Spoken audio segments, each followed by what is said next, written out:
Hello everyone! Hello mga ka-jungle! For today's video ay mag-unboxing tayo sa mga nabili nating halaman sa TikTok. Alam nyo ba, medyo kinakabahan ako sa pagbili ng mga halaman sa online kasi nga baka masira sa pagdating dito sa amin. Pero kampante naman ako dahil nung nakaraan nag-order na ako ng mga jade plant at okay naman sila. Kaya naman kitang-kita nyo mga ka-jungle, sobrang nakaripak talaga na maganda ang kanilang mga halaman. Kaya naman for today's video mga ka-jungle ay samahan nyo ako sa pag-unboxing nitong ating mga nabiling mga houseplant na pampaswerte sa loob ng ating bahay. Itong unang nga nabuksan natin ay tinatawag na golden snake plant. Sa gilid may gold po yan kasi wala pa po tayong variety na ganito. Dalawa po yung in-order ko dito para i-display natin sa loob ng ating bahay. Talaga namang ayos na ayos ang pag-repack dito sa ating mga snake plant dahil hindi sila nasira sa pag-travel papunta dito sa Tacloban. Dahil galing Laguna pa itong mga halaman na nabili ko, maayos itong ilagay sa ating mga indoor. Bagay na bagay ito dito ng ating mga snake plant na nabili. So mamadaliin po natin ang pagbukas ng ating mga halaman. So pasensya na dahil ang gamit ko dito ay kutsi. Hindi talaga nagpapakita ang gunting at saka yung cutter kapag hinahanap na, di ba?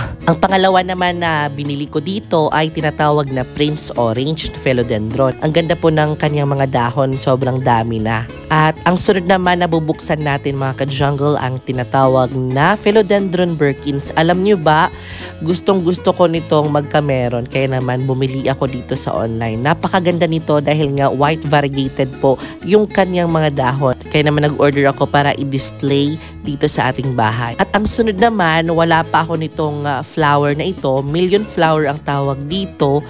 Pero sa kanyang name talaga ay hydrangea or hydrangeia. Hindi ko alam kung paano i-pronounce. Tayo na yun yung flower na yan. Napakaganda mga ka-jungle. So ngayon, ang gagawin natin ay iisa-isahin natin sila dahil nga nahanap ko na yung gunting. Diyos ko purodi, hindi talaga nagpapahanap. Tapos ngayon, nahanap na siya. So ayan, tatanggalin po natin yung mga supot dito sa kanyang pot. Dahil sinupo talaga nila para ma-safe po. Para hindi maglaglagan yung mga soil at hindi masira ang halaman. So ganito po sila magpack ng kanilang halaman. So itong tawag dito na halaman na ito ay tinatawag siya na Philodendron Birkins.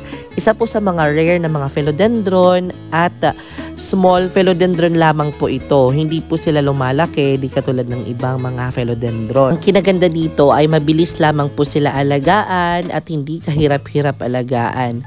Yun lamang po kailangan niya i-maintain yung kanyang lamig dahil nga mas gusto nito yung humidity, mataas na humidity para ma-maintain yung kanyang good leaf at saka sa pagtubo nitong halaman na ito. Napakasaya ko nga dahil naka-order ako nitong Birkins na ito. So ang susunod naman mga ka-jungle itong Prince Orange Philodendron. So tinawag po siya na Prince Orange Philodendron dahil sa kanyang dahon. Mga bagong dahon niya ay orange na orange talaga. Ang ganda ng halaman na ito mga ka-jungle dahil nga ano po siya, lumalaki po siya. Para po siyang mga philodendron silum na lumalaki lang yung mga dahon nila. Nag-order ako nito dahil ilalagay ko sa aking garden. Dahil gusto ko may philodendron na ganito. Mayroon akong collection ng mga Prince Orange din para maparami po sila. Madali lang alagaan naman ganitong mga philodendron. Same lamang po ng pag-aalaga ng mga philodendron pins at mga philodendron na mga green emerald. Ito na nga mga ka-jungle ang pinakihintay ng lahat, ang napakagandang flower na lavender din yung kanyang flower kapag makipansin nyo at may blue pa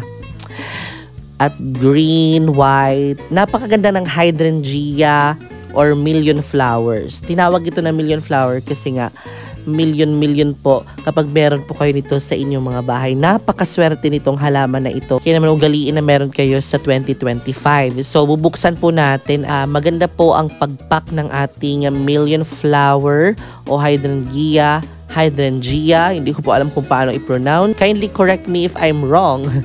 So itong halaman na ito actually tumutubo sa mga malalamig na lugar na may medyo sunlight. Gusto kasi nila din ng sunlight para at least mapa-flower natin sila. So dumating dito sa akin, may flower na mga ka-jungle. Napakaganda. Thank you, salamat. Salamat sa seller na nagbigay sa akin ng hydrangea na 2 stock. Actually pwede ko silang i-propagate isa-isa.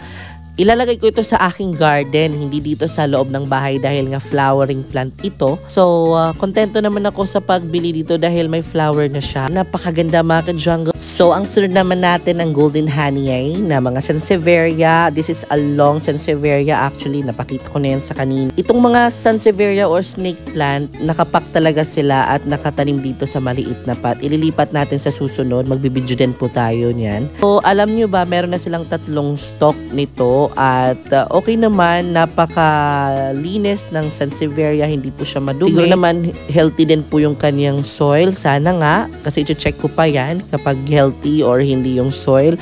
Pero kapag hindi naman healthy yung soil or kanyang roots, pwede niyong itanim agad sa tubig para mag-ugat. So, yan yung ating mga halaman na mga nabili sa online. Kaya naman, maraming salamat sa panonood mga ka-jungle. I hope nag-enjoy kayo sa pag-unboxing for today's video. I will see you next episode because more plant, less stress!